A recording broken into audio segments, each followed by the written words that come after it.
Hi, welcome to the Midlife Synthesist. Let's get started. Just a few months ago, I made a little video comparing the original Keystep with the new Keystep Pro. Now, as luck would have it, just a few weeks later after I launched that video, Arturia announced their new Keystep 37, rendering that video an outdated resource. Anyway, in the comment section of that video, some of you were asking for my opinion about the new Keystep 37, and being the nice guy that I am, I went out and I bought one, for the channel. At least that's what I told my wife. As some of you might know if you're returning to my channel, I try to base my gear reviews on extended practical use, in everyday scenarios, and not just focus on the spec sheet, and trying to get past that honeymoon phase which we all go through when we get that shiny new piece of gear. Now, after using my Keystep for a couple of months now, I think I'm finally ready to give you my honest opinion about it, what its place is in a synth setup, and who it might be for. As I've said in some of my other videos, if you're looking for a more in-depth technical review, there are other channels that do this much better than me, so I don't think there's much of a point in just repeating the same thing over and over. However, I will focus on the features that I actually use on this thing, and the ones that I mostly enjoyed in my time using it. Now, if I had to summarize the Keystep in just one sentence, I'd say it's a happy middle ground between the original Keystep and the Keystep Pro. You see, the original Keystep is to this day a fan favorite among our community, and that's in part because it's pretty small while still being very playable and not irritating like the Korg mini keys, and it had loads of functionality. It has the arpeggiator, the sequencer, it has 5-pin MIDI, CV in and outs, and all of this while still being very affordable. Now, for me at least, the main problem with the Keystep, the original one, is that it had no real visual feedback. You had no way of knowing where you were. You had no way of knowing what the friggin' tempo was, and you have no way of knowing what step you were on. So editing the step sequencer on the fly was just a nightmare. Enter the Keystep Pro.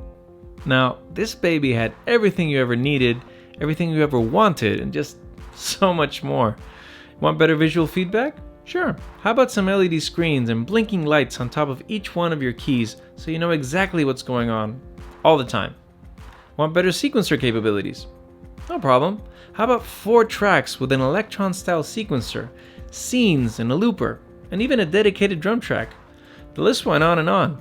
Now, all of this is very cool, but that also meant that the Keystep Pro was no longer a tiny little MIDI controller. It was more a bulky workstation kind of thing. And, some people might not mind, but if you have a small room and lots of synths, your desk space is a pretty valuable resource. Also, as the spec sheet swelled up, so did the price, the Keystep Pro costing about 3 times as much as the original. So at that point in time, when I launched my first video, the Arturia lineup kind of had this polarized feel to it. On one hand, you had this very small, very affordable, bare-bones sequencer MIDI controller, and on the other hand, you had this all-out, balls-to-the-wall MIDI controller extravaganza.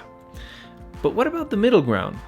What about the people that wanted more than the original had to offer, but thought that maybe the Keystep Pro might be overkill, or just didn't want to spend as much money on a MIDI controller as they would on an actual synth?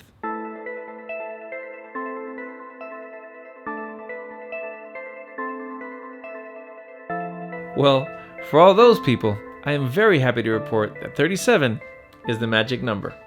First of all, you have the price. It's only $40 more than the original Keystep, so it's not a huge stretch, and I can honestly tell you, for all the things that it brings to the table, going the extra mile is absolutely worth every penny.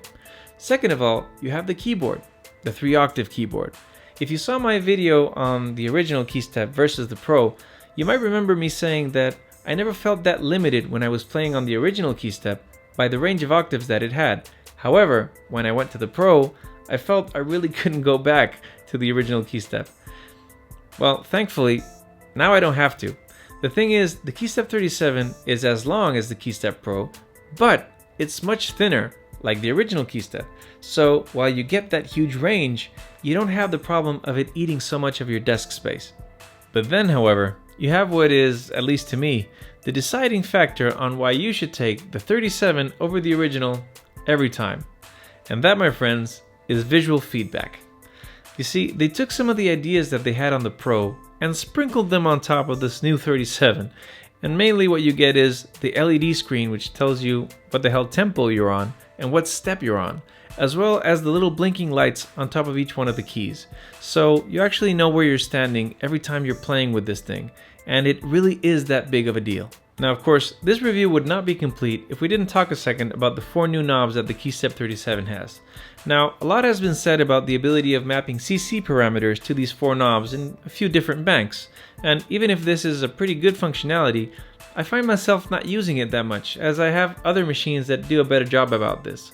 However, one thing that I find is exceptional and that truly sets the 37 apart is the strum mode. You see, the funny thing about the strum mode is, I feel that there's actually no real way for me to convey to you just how good this thing is. It's extremely musical and intuitive, and it just begs to be tweaked and played around with. And for me, that just makes this thing a whole different instrument and a whole different controller than all the other Keysteps. Now, I'm pretty sure that the Keystep Pro might incorporate that functionality, and maybe it's already incorporated at the time you're watching this video. But at least for now, that just sets the 37 apart and makes it extremely special, especially in my setup.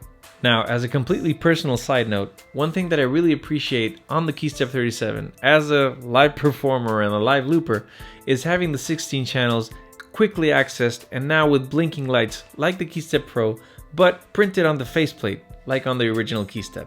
Just like I said on my original video, I find that functionality on the Keystep original and on the Keystep 37 just makes for so much more fun and an intuitive way to just be switching instruments on the fly. Now, even though I know that the Keystep Pro also allows this now with a new firmware update, it's still a lot more comforting, to me at least, to have those 16 MIDI channels printed out on the front faceplate. And the 37 has the added bonus that the light lights up, telling you which channel you're using at that time. Finally, 2 minor but very appreciated upgrades of the 37 over the original Keystep are the inclusion of the more robust USB connection and an on and off power switch. So, in conclusion, which one is for you? Here's what I said back then about the Keystep and the Keystep Pro. I think the original Keystep is actually a really good fit if you only want to use this as an input device.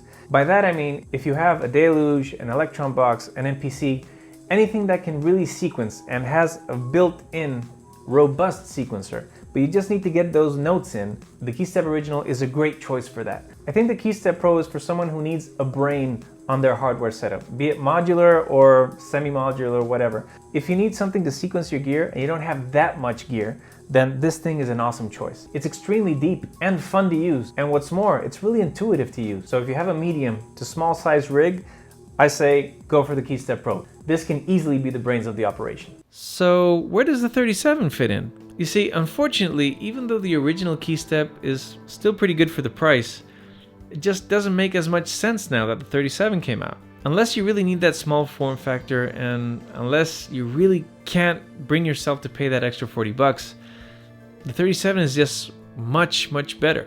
Now, I have no idea if Arturia are planning to reduce the price of the original Keystep down the line to further differentiate it from the 37, but I don't know, I feel that at this price point, it's just a no-brainer. 37 all the way.